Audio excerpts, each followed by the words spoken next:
¿Cómo están todos ustedes, hermanas y hermanos? Vamos a continuar con la clase en esta oportunidad para tratar de enfocar lo que es la vocal E. Es imposible poder ignorarla. Y antes de pasar a poner algunos ejemplos, ensayaré una explicación de lo que es el sonido vocal E. Nosotros habíamos visto que el sonido vocal A nos está explicando todo lo concerniente al mundo externo. En cambio, el sonido vocal U nos está explicando todo lo concerniente al mundo interno. En ese aspecto vimos al mismo tiempo que la vocal I era la vocal que nos permitía la percepción. A partir y a través de la I podíamos percibir el mundo externo, y cuando la I se extiende en el sonido y surge como una Y en cuanto a escritura, estamos hablando ya de que nos está trasladando a lo que sería el sentimiento. Y como nos lleva sentimiento, el mundo externo a través de la Y forma la palabra fundamental de nuestro lenguaje, que es Aya, espíritu alma. Ahora, ¿qué significa entonces la vocal E? Si nosotros entendemos en la relación entre el mundo externo y el mundo interno, entendemos la I. La E, en cambio, es un sonido que nos va a permitir percibir y entender todo lo existente en la superficie, o aquello que forma parte de esa superficie entre lo externo y lo interno. Eso sería la E. Y cuando hablo superficie no me estoy refiriendo solamente a una superficie física, sino también a los procesos, a los fenómenos, porque la vida es un constante movimiento. Para entender la vida tenemos que entender los procesos. Hago notar que estoy hablando de superficie totalizando, ¿no? Tanto formas como procesos. ¿De acuerdo? Eso sería la vocal E. Y vamos a ejemplificar en algunas palabras muy usadas en nuestro idioma quechua chanca, que por ejemplo, erge. Ese sonido vocal es E y nos está indicando aquella persona que exterioriza fácilmente su vulnerabilidad del momento. O sea, erge podía ser traducido como cobarde. Es la manera como en la superficie de esa persona exterioriza, en este caso, su falta de valor, emprendimiento, su cobardía. Entonces, erge lo traducimos como cobarde, a veces como llorón. Y en ambos casos está llevándonos a un proceso, un fenómeno que tiene que ver con lo que ocurre en la superficie. Llorón, por ejemplo, ¿no? O la cobardía, por ejemplo, es cómo se expresa hacia afuera esa debilidad, esa falta de fortaleza. Estamos usando la E. Otro ejemplo es hueste. Estamos usando la E para mostrar la legaña en los ojos. Hueste generalmente nos está hablando una persona que tiene legaña en los ojos, y por extensión a la persona y animal que tiene esa superficie un poco blanca alrededor de los ojos también. Por ejemplo, una persona albina, ¿no? Podría ser señalada como hueste. Otra palabra que tenemos en el que podemos usar la letra E es lejle.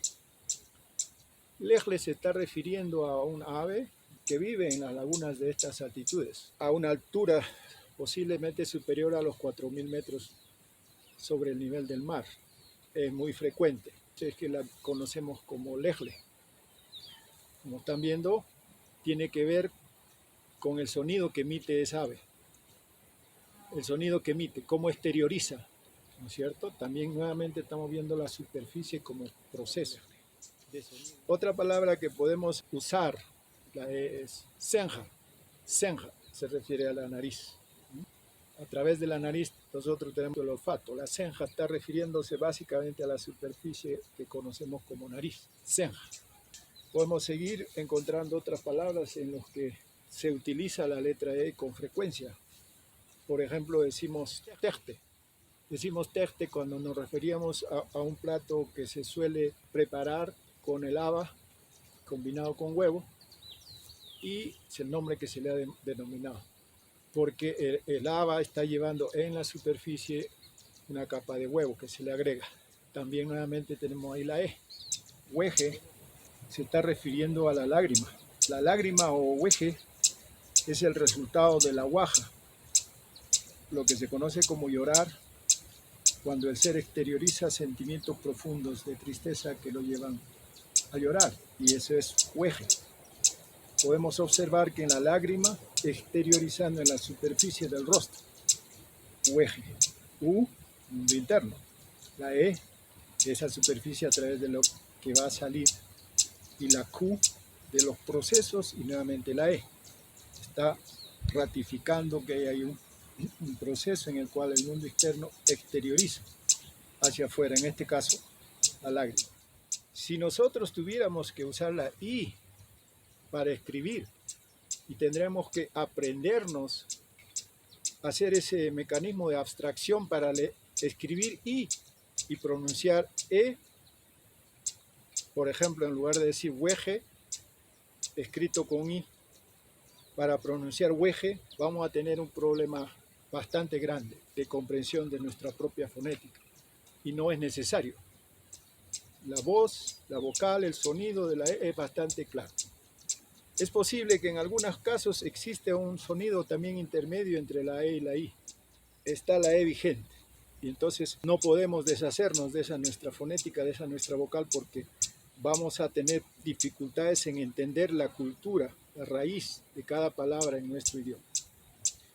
Otras palabras en las que se usa la E, perja. Perja. En castellano le llaman pirca, porque es una deformación de la voz chanca, que es perja. Ahí está denotando también que la perja es un muro, ¿no es cierto? Es algo que se construye en la superficie de los terrenos para dividir determinadas áreas, o una chacra. Es una perja. Nuevamente se presenta la E.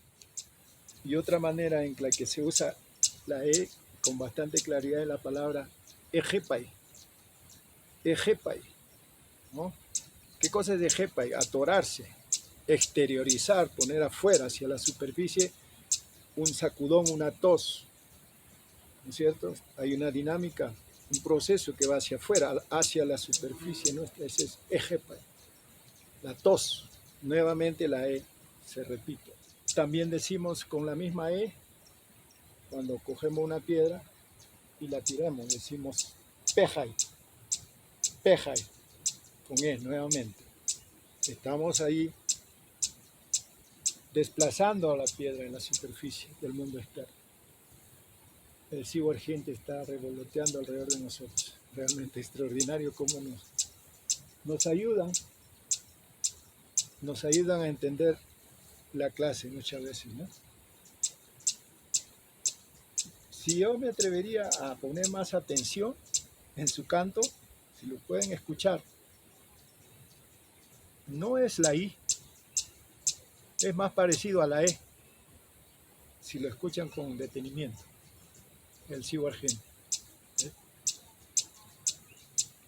Que es posible que exista un sonido entre la E y la I, que en este caso tal vez el sonido del cibergente, ¿no?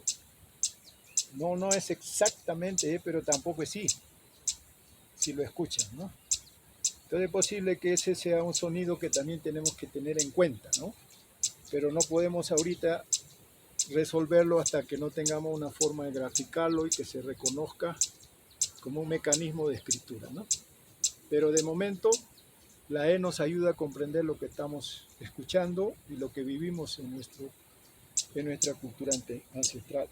Solo me queda anunciar que esta es la 10ª clase y con esto finalizamos los sonidos, independientemente que no hemos agotado todo lo que se debería y se podría, porque es bastante complejo y vasto, pero con lo que tenemos ahora podemos empezar a construir nuestras oraciones, entender los conceptos desde nuestra propia cosmovisión del idioma chanca, cosmovisión que es vigente en todo el ámbito del Tahuantinsuyo, independientemente que cada lengua tenga sus particularidades que debemos respetar y abrazar, tejer, crear armonía entre nosotros. Definitivamente no estoy de acuerdo con la división que se ha creado a partir de estas definiciones lingüísticas en relación al quichua chanca con respecto al que se habla en el cosmos. Y cada contexto va creando sonidos que tienen particularidades. Esas particularidades es lo que nos hace diferente y lo que nos hace quienes somos. Ese es el eslabón fundamental de nuestra identidad. Por lo tanto, no podemos borrarlo.